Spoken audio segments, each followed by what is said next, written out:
Thank you, Mr. Chairman, and Dr. Yellen, thank you for being here, and thanks for our chat earlier this week. I appreciate that. I want to get back to where some of the issues Senator Corker was raising regarding monetary policy. But first, I just think it's important to stress, and I know you're very well aware of these, but the adverse consequences that we're already experiencing from directly as a result of the extraordinary monetary policy is really problematic, I think. We continue to have this artificially suppressed cost of funding these excessively large deficits that we run. It contributes to, I would argue, fiscal imbalances. We are punishing middle-class savers for years now. People who spent an entire working lifetime choosing to forego consumption because they decided they would save and they would have a little bit of income in their retirement. And now they have no income because they earn nothing on their savings, but they do watch as it gradually gets eroded, even by a low level of inflation, when they have no income from it. We have exacerbated the problems of underfunded pension plans, and we've got distortions in financial markets. So these are all the things that have been occurring, I would argue, and continue to occur. But yet what worries me perhaps even more is the point that Senator Corker was getting to, I think, which is what happens when this morphine drip starts to end. At some point, sometime, this is going to be, we're going to move away from this, I assume. I think everybody believes that. And the assumption seems to be that the markets will behave very benignly when that occurs. And yet we've seen I think some worrisome glimpses that maybe that's not a safe assumption. Back in June, the mere suggestion that some of the members of the Fed might be contemplating stepping back a little earlier, and 10-year Treasury backs up 100 basis points. Yesterday, the release of your testimony and the equity markets rally. Doesn't this feel like there's something a little artificial here? And isn't it possible that while you have many tools available to begin and unwind, to retreat from this, that the markets may not respond very well, and that we could end up creating a real problem as we try to exit from this?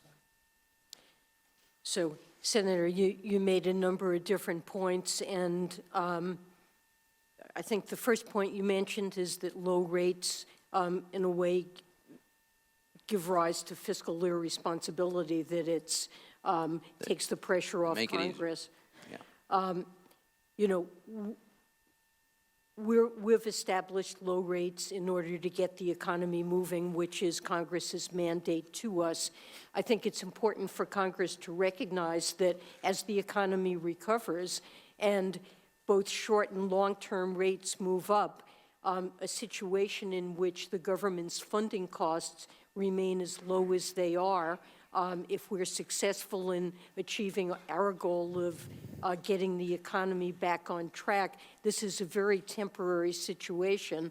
And so I believe members of Congress should be looking out a few years to a time when rates are going to be higher.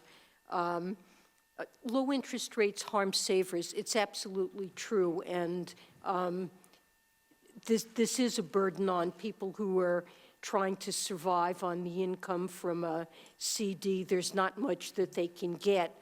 But, you know, if you think about how can we get rates back up to normal, I guess I would argue that we can't have normal rates unless the economy is normal. At the moment, we have a lot of saving and not very much investment. And there are fundamental reasons here why rates are low. So I think pursuing a policy of low rates to get the economy moving will best enable us to normalize policy and to get rates back to normal levels over time. In terms of jumps in rates, we will, as the economy recovers, need to withdraw the monetary accommodation we've put in place.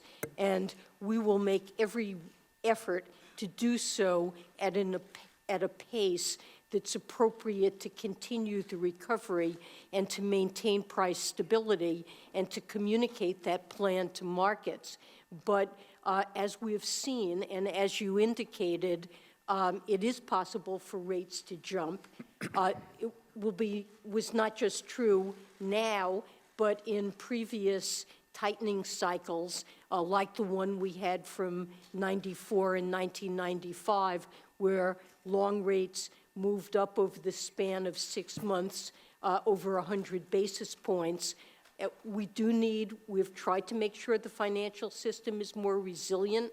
In our stress tests, we have tested and continue to do so in this round to make sure that banks are appropriately managing interest rate risk. And that is a risk that, we will try to mitigate, but it is inherent in any tightening cycle. Mr. Chairman, I know I'm running out of time. Just 2 quick points I'd like to make. One is I'd like to express my concern, which is the exact opposite of the concern that was raised by Senator Merkley, which is I think the danger of the implementation of the Volcker rule is actually could be too restrictive and increase the cost of especially corporate bond issuers. I think the decision by Congress to exempt U.S. Treasuries was an implicit acknowledgement that when you ban proprietary trading in those instruments, you make them less liquid and more expensive for issuers. I'm told that the next rule might very well also exempt other sovereign issuers, which is another implicit acknowledgement of this problem. This is a problem for corporate issuers in America, and I'm very concerned that we not unnecessarily raise their cost of borrowing. And the last point I would make is I'm deeply concerned about the consolidation that's happening in small banks, the lack of new small banks. As you know, we used to routinely launch sometimes hundreds of new community banks. I'm told by the FDIC there's not a single new community bank has been launched since 2010.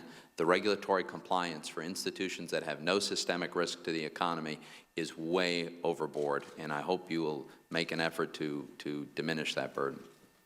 I promise to do so, Senator. All right, thank you. Senator Warren.